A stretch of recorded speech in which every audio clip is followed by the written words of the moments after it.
Welcome to the Adoption Door, a place of non-judgment where you can share and listen to stories about people's experiences with adoption.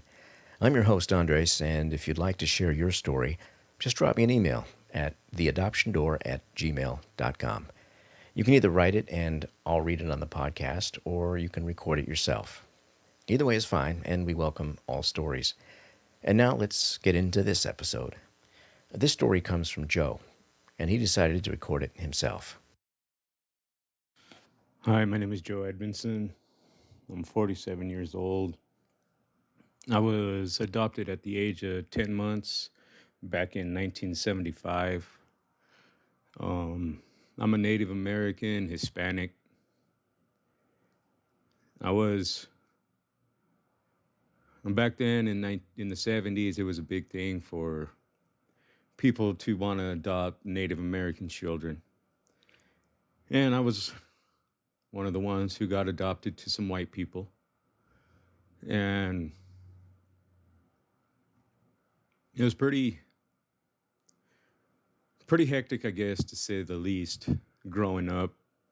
The people who did adopt me, they were racist. They had very, very high opinions, very bad high opinions of different races. So I grew up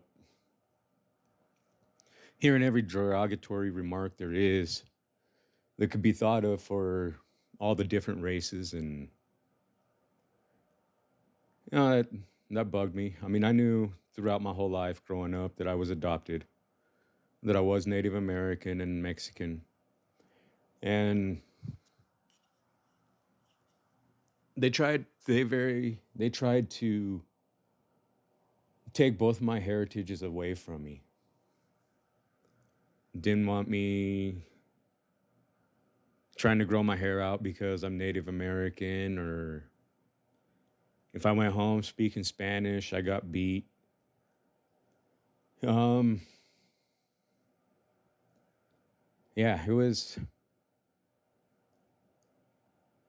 it was some rough times. I mean, there was a time when I was 6 or 7 years old that I didn't want a tuna fish sandwich for lunch, so I got sent to my room crying, and then she came in and proceeded to beat me some more and slam my head into some bunk beds.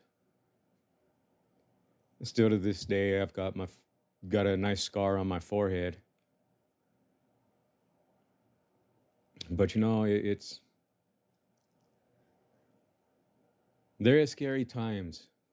You will face them, and just know that, and I don't want to sound like I'm comparing traumas, because I know trauma is severe to the person who's going through it. But you're not alone in the trauma that you are going through. There are people out there going through the same thing you are, and probably scared. But it's you can't let that fear keep you from reaching out to people. If you're going through some issues, I mean, even if it's, not an authority figure, even if it's, somebody who you trust, that you feel that you can open up to, and, just let things out, just to voice what's going on inside your head and your heart.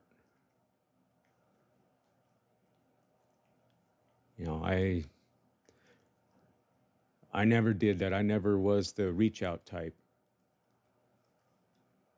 I kept everything bottled up inside me and dealt with it as I deemed necessary. And well, that led to many years of addiction.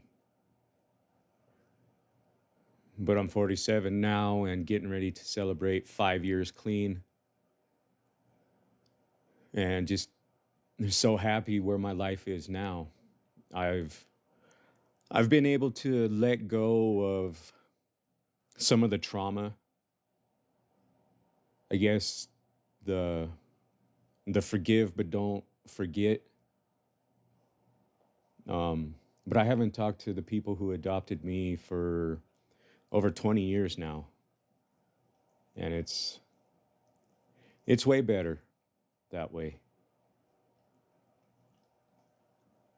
But I really encourage you, if you're going through trauma, drama, uncomfortableness, don't hesitate to reach out to somebody.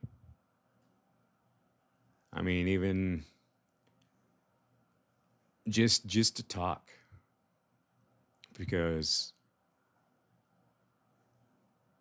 holding on to that trauma, it's not going to be good for your mental, your heart.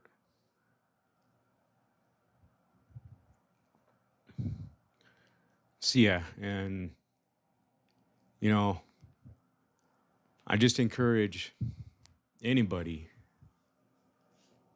listening, if you're not going through the trauma and the drama that, some of these kids are, I would encourage you to reach out, put yourself out there, be a mentor to them, because it be a positive influence for them.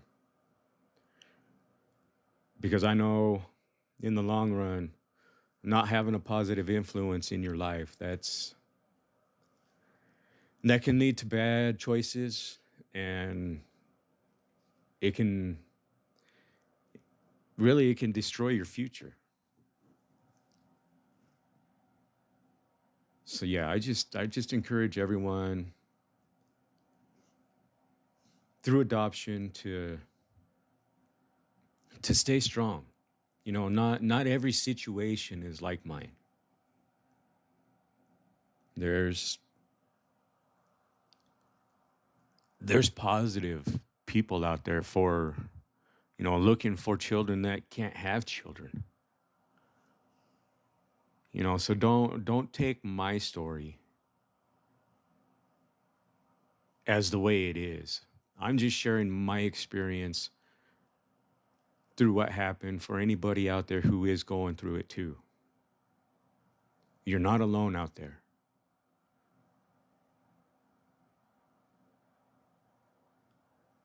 Well, I'm kind of new at this, and I guess I'm going to cut it off here.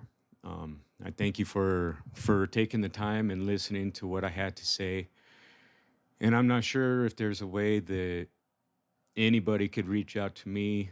I'll have to talk to the people who do this and see if I can leave my name and number or email, because I'm always willing to try and help, even just to listen, just have a listening ear, non-judgmental listening ear. Um, well, like I said, I appreciate you guys listening, taking time out of your day to listen to what I had to say, and I truly hope that this helps somebody out there. And please don't ever be afraid to reach out for help. It's not a sign of weakness. You only strengthen yourself doing that. Thank you. Thank you for sharing your story, Joe. I'm really sorry to hear your adoptive parents treated you so terribly. No child should have to go through that. That was difficult to hear, but it brings up a very important point, and that is, if you're going to adopt, you should do it for the right reasons. When people adopt a child, they want a child to raise, teach, guide, and hopefully love. But some people lose sight of that. You should do it with the approach that 95% of your reasoning to adopt is because you want to give a child love, and 5% should be because you want the title of parent, which I understand is a strong driving force. After all, most, not all, of us want to have a legacy that we leave behind. We want a small piece of us to remain in the world after we're gone. Now, there are a myriad of reasons why people don't have their own biological children. For some, it's health issues, and adoption is the only way to have a child. Then again, some people have biological children, but want to adopt as well, and that's great. But as I've said, as long as it's for the right reasons, being a parent is an awesome responsibility. It's not a, well, we or I, for some, will try it. It's more of a, we're giving it everything we've got. And I'll admit that when it comes to parenting, I'm far from perfect. But my philosophy is this: the way I raise and treat my kids is going to partially be the way they raise my grandkids. Should they decide to have their own kids, of course. I guess it's like creating a cycle. Theoretically, good examples beget good behavior, and similarly, bad examples beget poor behavior. I mean, when you become a parent, no one hands you an owner's manual. Everything is done on the fly, and most of the time, you just hope for the best. I guess that's what I'm saying. You do your best and then hope for the best. You hope your child emulates your good characteristics and forgets your bad ones. At least that's the theory anyway. Okay, that's it for this episode, number 3. I'd like to once again thank Joe for sending in his story. Hopefully you found it helpful. If you'd like to send in your own story, send it in to theadoptiondoor@gmail.com.